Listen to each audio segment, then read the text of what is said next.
how you doing today? I'm Dan McGee. Welcome to my garage. Today's project is a pretty cool project. We're going to relaminate the top of my outfeed table on my table saw. It's been about probably 20 years since I built it, and it's all beat up, get some cut marks in it. So I figured I got the new top for this, and I really like it, by the way. So I figure I'll match the two. You don't need a whole lot to do. You need a sander, which I'll show you later on. But you're going to need contact cement. Doesn't matter what brand, but I would stick with the flammable stuff and make sure that you're using it in a well ventilated area. If you're doing it in a house, I do it when you could have windows open and have a fan blowing. Make sure if you have an oven that has a pilot, which a lot of ovens nowadays don't. But anyways, make sure that's put out because this stuff is flammable and it will blow up. That's probably not what you want to do. So anyways, contact cement. They do make a water base, by the way, but I've never had any luck with it. I don't even know what it's good for because I've tried it on all different projects, and it usually comes in like instead of the red can, it has like a green can, but it's like I think it's a latex base or something. But to me, it's junk. Anyhow, you'll need a roller or a brush. If it's a small project, you could just apply your contact cement with a brush, but I like to use a roller, and I use a new one, but I don't get like a real good one. It's about a $3 to $4 roller, and make sure it's the part on it that the nap is on. Make sure it's not paper, because if it's paper, this contact cement will just delaminate the nap right off of it. But I've had really good luck with the ones with the plastic insides.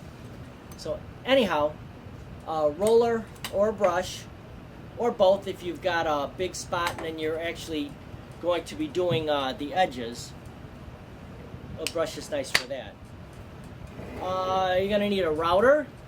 This is a regular single-handed, in other words, you can hold it with one hand, router, and it's a regular laminating router. It's pretty neat. So anyways, you can hold this with one hand, and once you get your laminate on, you could bring it around with one. But what we're going to do, which a lot of you guys probably won't end up doing, because you probably won't ever put T-molding on a countertop, but you may do it on a table or something, some other project. So this is a T-molding bit, which I'll show you some close-up photographs of it and show you how that works too. So this is what you do when you're putting T-molding on it, and I'll show you what T-molding is in case you don't know what that is. So odds and ends, a file would probably be nice, or a sanding block, but again, I can show you that later on while we're doing the project. So I'm gonna drink a little tea. It's iced tea, by the way. It's about 75, 80 degrees today, so I like to have my iced tea instead of hot tea. But anyhow, I'm gonna drink a little bit of this, and then I'll meet you over by the table saw, and we'll get going on it.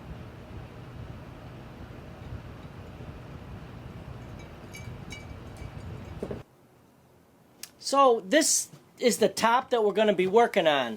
It's the outfeed table that usually sits right here.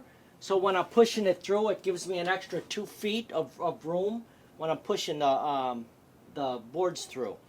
Well, this top is a melamine top, and it's slick, just like a Formica top would be in a kitchen. So in order for the contact cement to stick, you need to rough it up. So I've got 100 grit paper, which you can use 80 grit, Now you can use if you don't have a sander like this, you could probably do it by hand, but it'd probably be a lot of work. Or if you have a small belt sander or a belt sander, you could rough it up with that. All we're doing is trying to make it so the finish on it is not so so slick. We want to scratch it up, in other words. So I'm going to go ahead and we're going to sand a little bit, and then we'll continue on.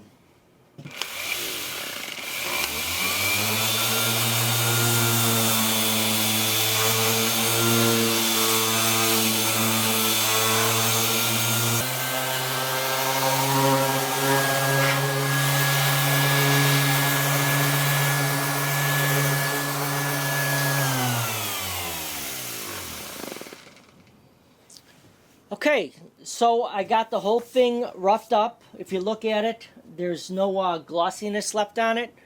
So that means it's all been scuffed, scratched, which that's the way we want it. Now, if you were doing this on a piece of plywood or even particle board that doesn't have the melamine top, you really don't have to rough it up. You should be able to just apply the contact cement on both pieces and you should be ready to go.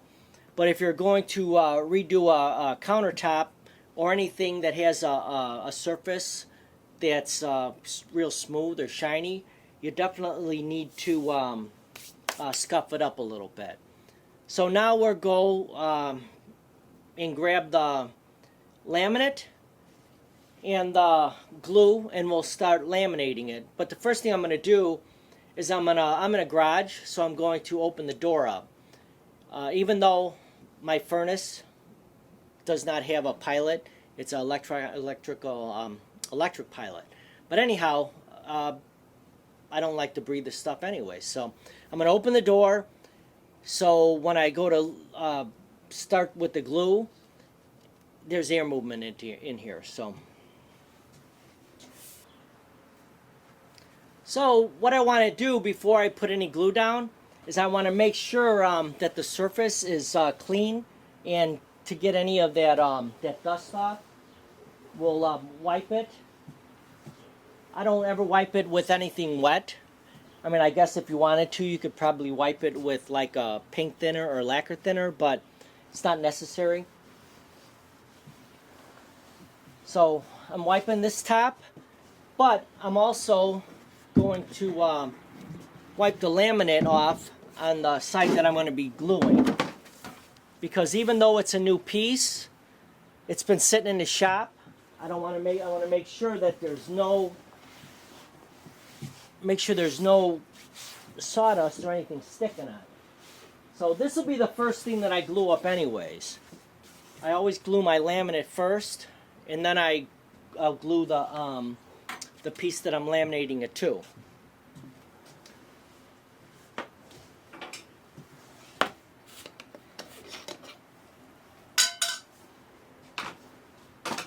So you can pour this in a tray if you want to, but I don't think it's necessary. What I normally do is I'll just take it and I'll pour a little out, and then I'll just spread it out.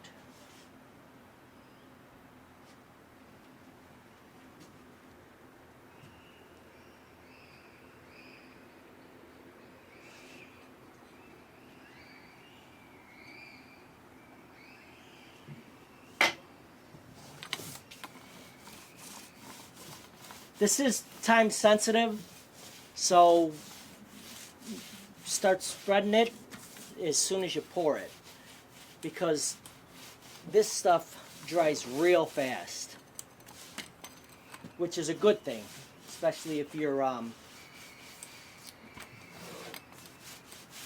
want to get the job done fast.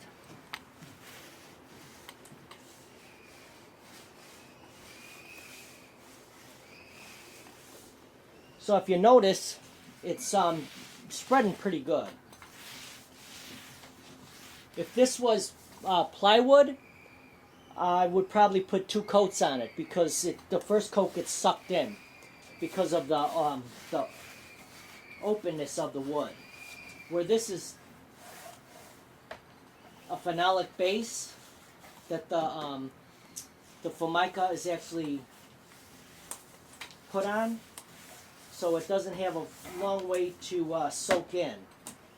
It pretty much stays on the surface, but it does soak in some, or else it wouldn't stick to it. So anyways, so that's that. And it's going to be hard for you to see it, but this, it's already starting to dry because it's webbing. In other words, it's got, when you're rolling it, there's like it looks like spider webs are coming out of it. So now I'm going to let it dry, so when I go to touch it, it shouldn't feel wet. It'll feel a little sticky, but not real sticky. Right now it's real sticky because it's still wet. So it's kind of strange that you want it to not feel real sticky when you go to apply it, but that's how contact cement works.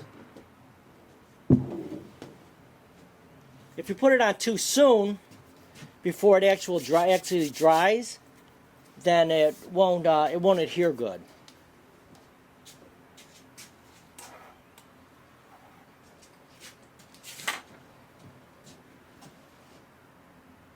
So I'm going to pour it about just like I did last time, because that seemed to spread out really good. So I don't know if you noticed, but I always try to wipe the can a little bit with the, because you end up getting it in that that little crevice there. And if you want to close the can up, you can't have a lot of stuff in there so it won't close up correctly.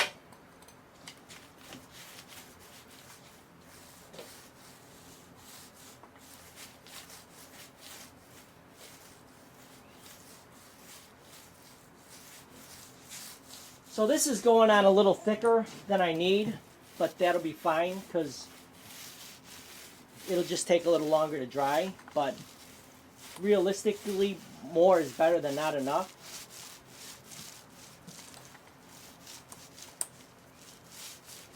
You really don't want to hear that in your life, that more is better than not enough. So, but you know how that goes. Just the right amount is the best way. Also, when you're doing edges, make sure the edges are done the best, because that's where, if it's going to start peeling on you, it's going to peel from an edge. It's not going to peel from the center. So you got to watch those edges. Make sure there's plenty around the edges.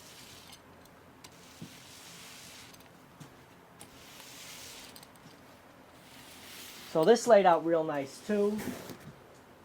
And if I was doing more than this one little top, I would take this and I would put it in a plastic bag.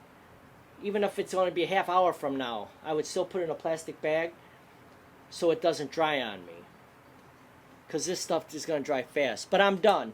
I got it on here. I got plenty on here. The top feels like there's enough on there.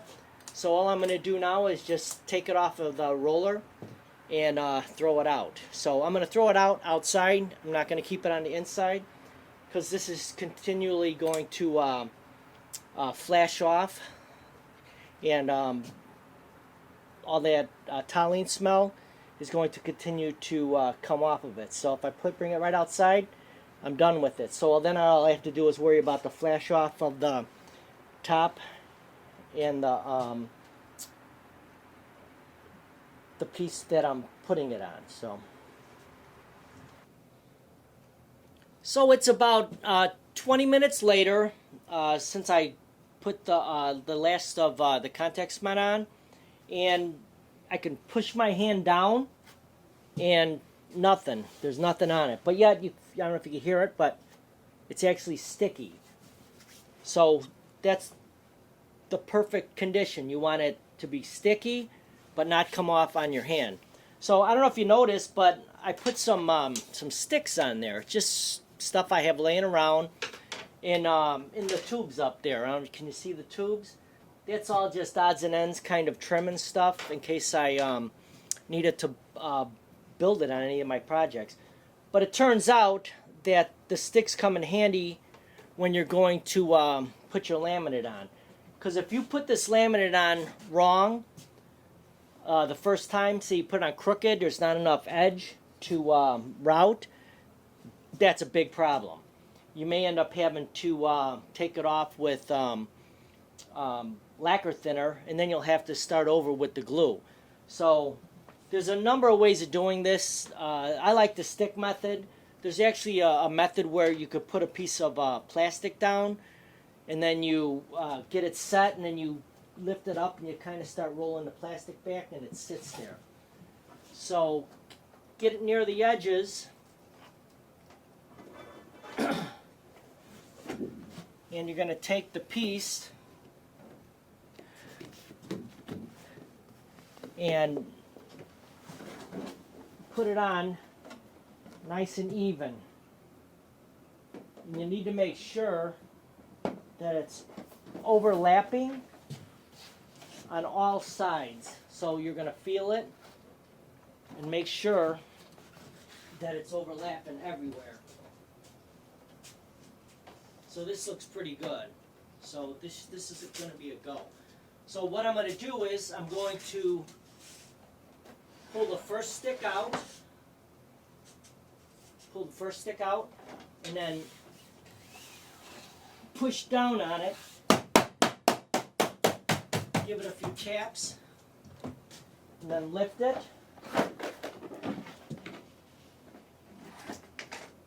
And then pull the rest of the sticks. Pull the rest of the sticks out. And then push it down.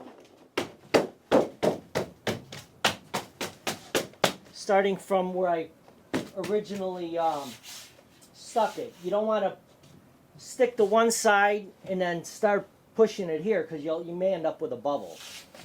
You definitely don't want a bubble.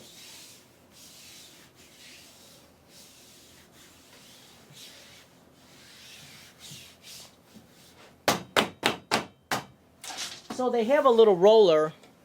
You can roll with it.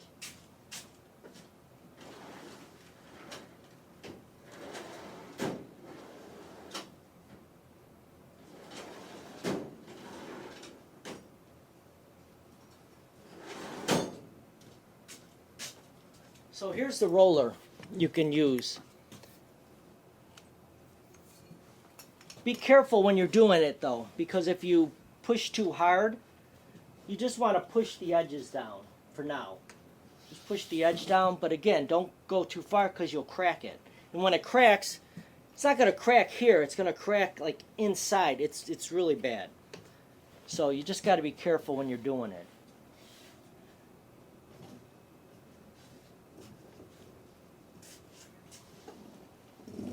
So that's about all I do, is just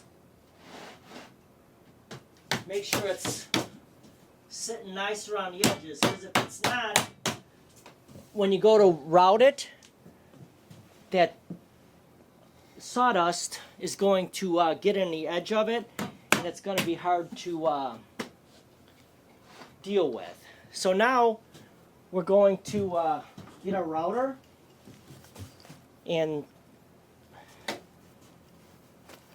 start routing it. So this is the router bit. It's got a bearing on it, and then it cuts. So when you go to run the edge, you want to make sure that there's no damage on the underside on that edge that you're doing it, because whatever it sees there, feels there, it's going to do. So if you got a gouge in that, it's going to follow that gouge. So, but that should have all been dealt with before you even put the laminate on, but just something to think about.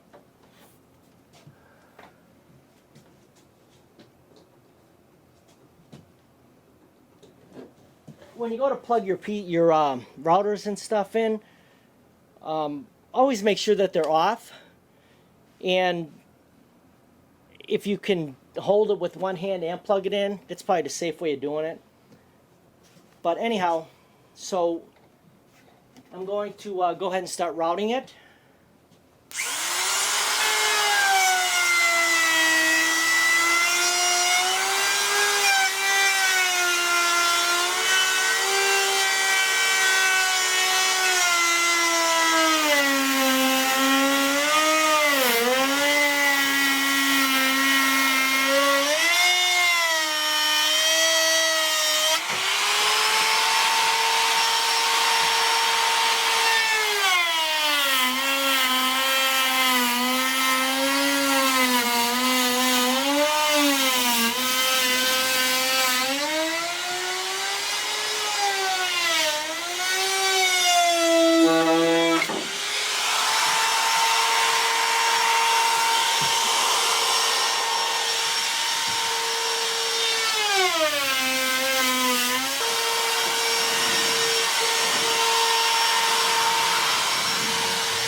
So, it routed beautifully. Look around the edge. There's nothing, no indentations in it. It came nice and smooth. So, I don't know if you noticed, but when I was routing it, if I had longer pieces, I would cut them through so they didn't break. You don't ever want this. This is a, there's, by the way, laminate comes in different gauges. This is the thinner gauge. I think it's used to be called V grade, which stands for vertical grade. Means you normally use it on a surface that's vertical and not horizontal. Your horizontal grade is a little thicker, a little more durable. But when you go to like Home Depot or Menards and order it, or you just get it off the shelf actually, all they have is the V grade. So if you wanted the other stuff, it would be a thicker grade, and it's probably going to be twice the cost. But realistically, you don't really need the horizontal grade unless you're doing commercial use. If you're doing it for your home, it ain't going to matter if it's V grade, because the actual color of it is the same thickness whether you're using the grade that goes horizontally or the vertical grade. The only difference is the phenolic that it's put on is a little thick. This is thinner. The other stuff is a little thicker. So anyhow, now what I'm going to do is I was going to tell you about the T-molding. So T-molding goes on the edge here, and I'll show you how that goes on, and I'll show you how that router works.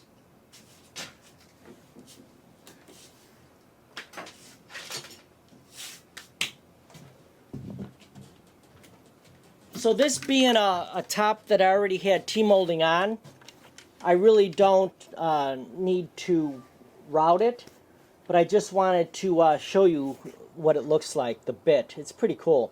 See, it's thin, and it's probably maybe a 16th to 3/32 cutter on it. And you see the depth on it. It's got a lot of depth before it hits the actual bearing of it. So if this was not cutter ready, you would be taking this and then running that around the edge, and then that would put that groove in there, and then your T-molding gets pounded in there. So one other thing before we get to the T-molding is, what I like to do is take a rubber mallet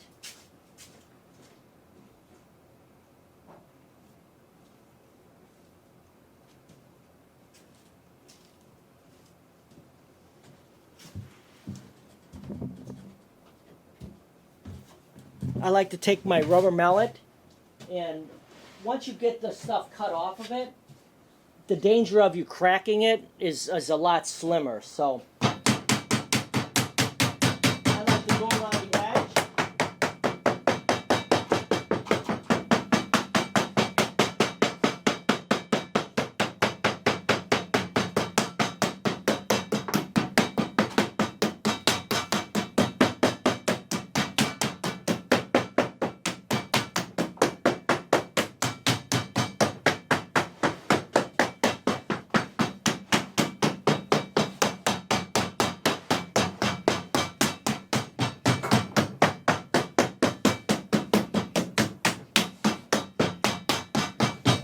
So make sure you hit all the edge for sure, and then try to hit most of the inner part, because you can see that's like on there really, really good. It ain't coming off. So that's the weird part about that glue I was telling you, that if you put it on too soon when it's still wet, when you go, you'll be able to pull it up. It'll actually start coming up on you. So make sure it's both pieces are dry to the touch. If you're doing plywood, I'd definitely give it 2 coats, or particle board, same thing, 2 coats. Anything that is porous, 2 coats. The laminate, if you put it on a decent thickness, 1 coat should be fine, especially if you're using a roller. If you're using a brush, you may have to put 2 coats on it, because brushes tend to put a little thinner coat.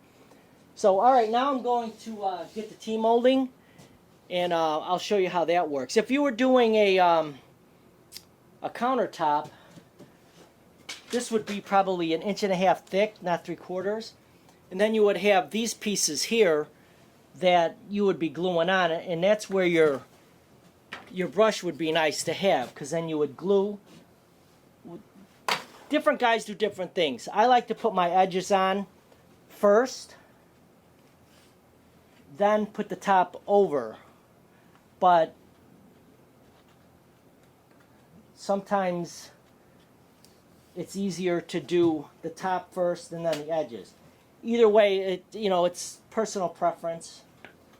But anyhow, that's what it would look like if you were doing a counter. But we're not doing a counter, we're doing T-molding.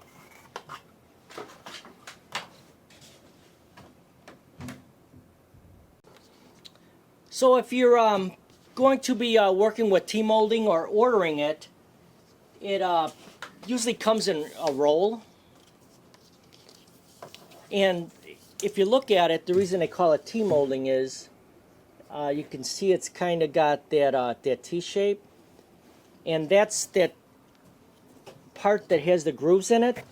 That's what goes inside the actual groove that you used with that T-molding bit. So this is the back side of the table. If you were doing a project and you had one side that is going to have the least amount of use, that's where you would put the where the two join together. So on my particular project, side's going to be used. This is the front. Another side is going to be used. This is actually going to be up against the saw, so it's not ever going to have any problems with it pulling out.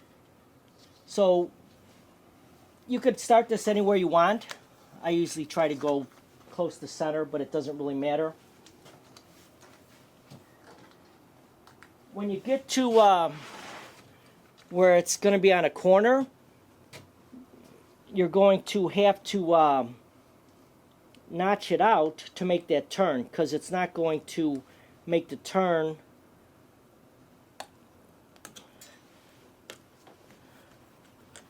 so I'll show you a piece when I'm done.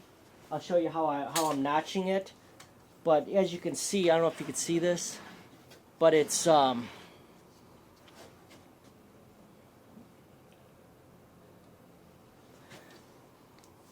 laying in beautifully. Look at that corner. So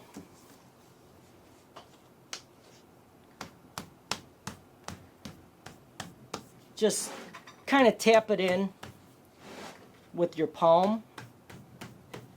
Make sure you have no gaps. And then when you're done with the whole thing, you're going to actually hit it softly with the rubber mallet.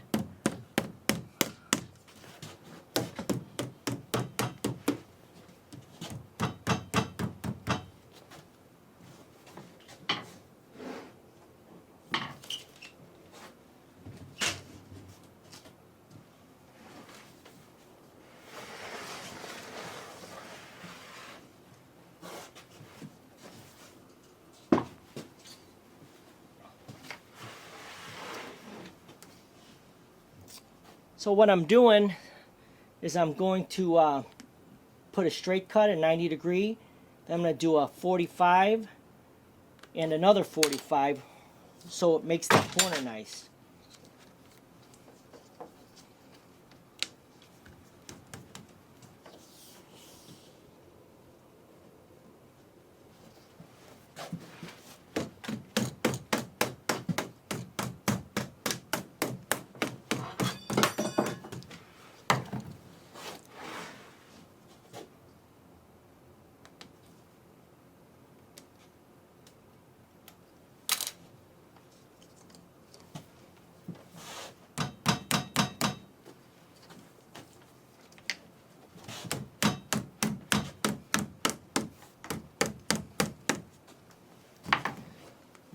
So you want to make sure that you cut this too long, not too short. So I always make it, this is a little longer than I normally do, but I was just guessing. So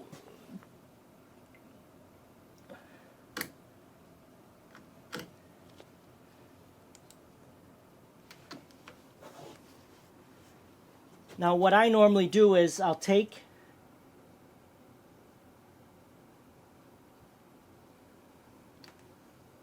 and I'll cut the tee off for at least an inch. So then it overlaps. I don't know if you can see it. It overlaps. And then you cut both of them at the same time.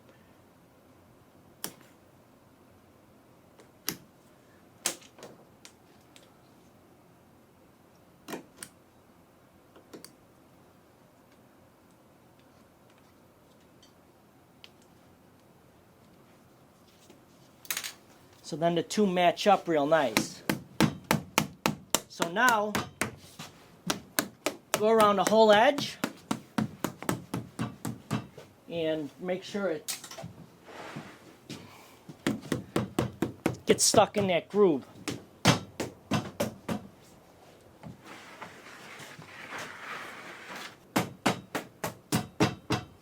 When you're doing that T-molding bit, you got to make sure you do it on one pass. If you take two passes, there's a good chance that that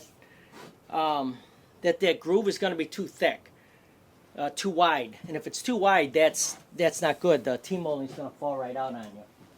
So once you get it all on, then you take your razor knife and you just ride the edge of it with it.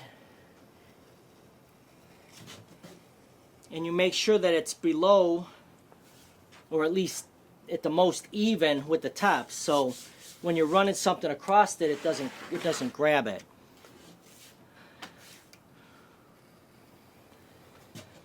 The top, you definitely have to do that. Bottom is optional. If it's going to be in a place where somebody might reach underneath it and start playing around with it, then you'll want to do that too. But normally it's not necessary to do the bottom.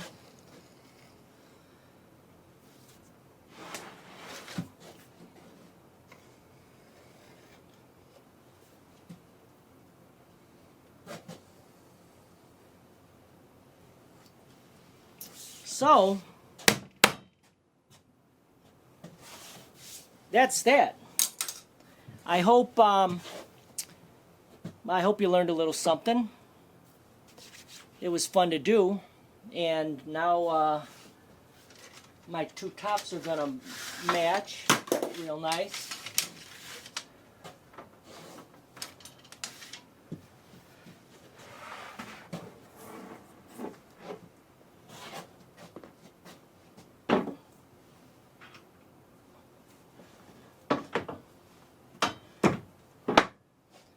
Look at that.